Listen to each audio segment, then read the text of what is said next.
Welcome to the IT Smart Guy podcast, a technology podcast aimed at the modern business owner. And here's your host, Tony Edwards. Welcome back to the IT Smart Guy podcast, where we cover everything you need to know to keep your business secure and running smoothly in this digital age. My name's Tony, and today we're talking about a topic that's on nearly every business owner's mind these days: cloud security. Many people think that once their data is in the cloud, it's completely secure. But the reality is a little bit more complex. Let's set the record straight. While cloud providers like Microsoft, Google and Amazon have excellent security for their infrastructure, the security of your data and how you manage access to that data ultimately depends on you. These providers give you a robust platform, but securing what's in the cloud, from sensitive data to access protocols, require careful attention. So today we're breaking down the most important questions to ask yourself about cloud security and sharing some practical steps to make sure your cloud setup stays safe. The first thing to think about is the security of your endpoints, your devices. By this I'm talking about laptops, phones, tablets that connect to your cloud or clouds. If any of these devices are lost or stolen, they're entry points to your data, and it's worse if they're not secured. So, I would need you to ask yourself, are all of your devices encrypted? Do they have strong passwords and up-to-date security patches? Because a single compromised device can provide unauthorized access to your cloud data, so device security is essential. Next, user access. Who can access the data that you're storing in these clouds, and what can they do with it? This is crucial because mismanaging access is one of the biggest risks in cloud security. Think of your data as a valuable resource that should only be accessible to those who need it. Setting up role-based access control allows you to control what different users can do, from viewing sensitive information to making changes. Multi-factor authentication is also a must for cloud access. It's a straightforward way to add an extra layer of security to your data. And Copilot and things like that change all of this. If you're looking into Copilot for your business, then don't do anything until you've spoken to somebody that understands how that works and how to set it all up, because the security around Copilot and user access is different to anything else that you'll have done before. Email remains one of the most common ways for cyber criminals to gain access to cloud environments. Phishing attacks, where attackers trick users into clicking malicious links or providing credentials, give hackers direct access to your systems. Ask yourself, is my email system protected from phishing? Implement anti-phishing filters. Train your employees to recognise phishing attempts and use email authentication protocols like DKIM, DMARC and SPF. All of these will help reduce the risk of a data incident.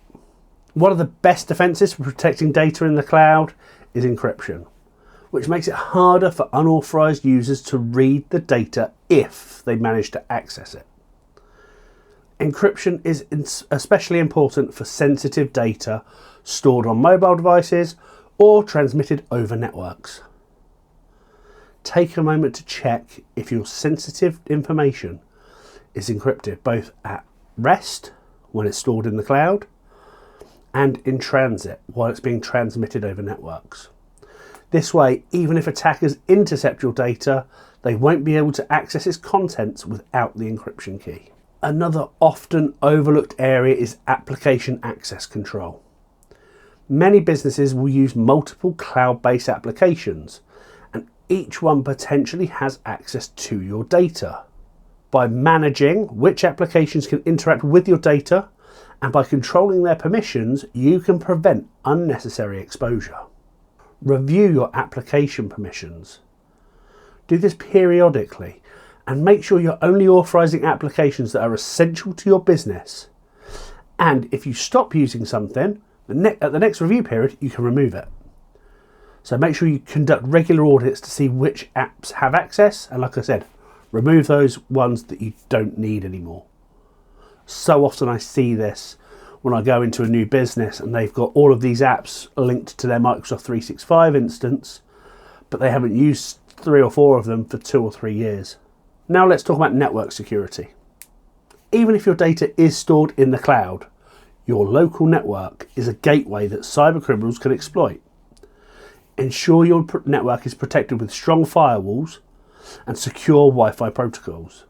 And don't forget a backup strategy. Having a local backup of critical data will give you peace of mind in case of a network failure or a cloud service interruption. Many industries have compliance standards for data security, and meeting these requirements can often require specific cloud configurations or data handling policies and practices. Equally important is team training. Your employees should know how to recognise threats like phishing emails, suspicious login alerts, and strange application permissions. With regular training sessions, you can ensure that you and your team become the first line of defence. After all, a well-trained team should be able to spot and avoid some of the basic security risks before they impact any of your setup. So, takeaway this time? Cloud security is a shared responsibility. Your cloud service provider offers secure infrastructure, but it's up to you to secure your data, manage access, and implement best practices, including backups. Start with a solid plan. Design a cloud strategy tailored to your business needs. Deploy it securely, manage it continuously, and protect it proactively. If you're wondering how you can strengthen your cloud setup, we can help. Whether you need a cloud security audit or guidance on best practice, we're here to help. Thanks for tuning in to this week's episode of the IT Smart Guy podcast. Remember, cloud security is an ongoing effort. Keep asking the right questions and don't hesitate to reach out if you need help. I'm Tony, the IT Smart Guy, and I'll see you next time. Stay secure, stay smart. Thanks for listening to the IT Smart Guy podcast. We hope you've enjoyed this episode, and we'd love for you to like and subscribe on your podcast platform of choice.